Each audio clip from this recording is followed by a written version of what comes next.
What I'll miss most about is walking into that newsroom and being with my colleagues every day. You know, these days I'm the older one in the newsroom, and I really draw energy off the young reporters, and I just love the ideas. And what I'm really going to miss, I think, about the news is going out and just talking with people. There's so many stories that are memorable, but to me, I've done 38 years of Wednesday child stories. These are children in the foster care system waiting to find adoptive homes. There's not a month that goes by where I don't get a message from a child who's now 34 years old saying, "Do you remember me, Jeff? You did the story and I got adopted, a family saw me." For them to come up to me like that, whether I'm in a grocery store or out on the street, and say, "Do you remember me?" How touching is that? I mean, that's when I think, you know what, of all the things I've done in news, I think that one really made a difference. Well, the Portland news landscape has changed tremendously. I think the real question there is, what's the future of broadcast news? You know, more people now are streaming than are watching broadcast or cable TV now. And that's not going to change. That's only going to increase. So local broadcasters, local television stations are trying to figure out, okay, how do we become more relevant? And they do that by being on all the platforms, all the digital platforms, the social media platforms. And I think you're going to see a lot more of that. When you've been doing something like news, you still want to be relevant. I want to be relevant in a different way, you know, volunteering. I've done so many stories on homeless. I actually maybe going to have time to actually be part of the solution and help.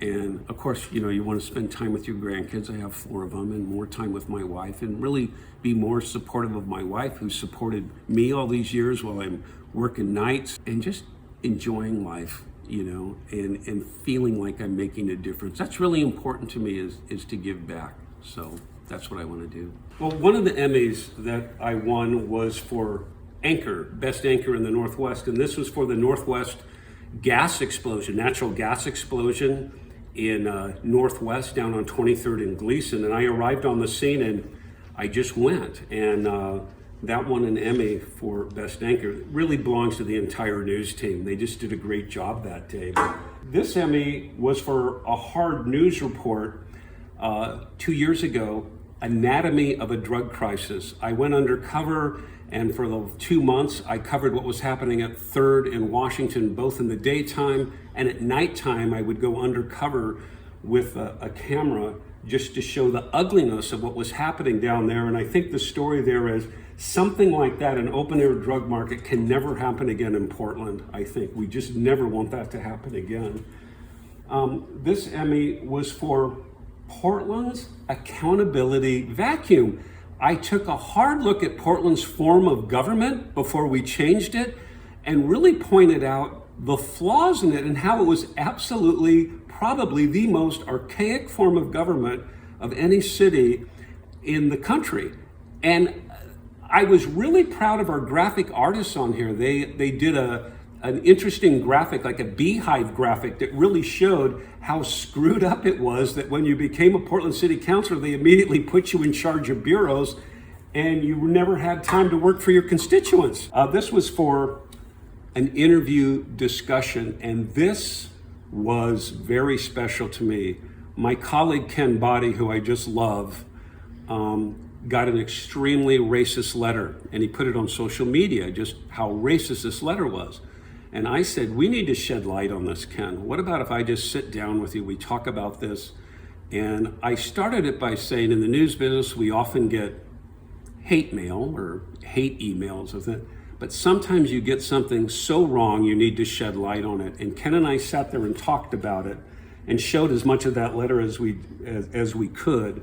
And I think it did shine light on ugliness. And Ken took home an Emmy for that, and then they gave me an Emmy for producing. I didn't do much with this other than it was my idea.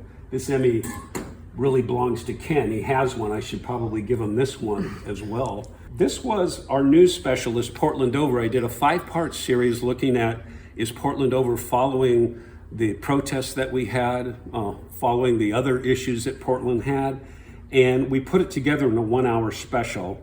The mayor really hated Is Portland Over, but he and I talked about that. And I said, we need to shed light on something, because in this special we showed solutions on how we can move forward.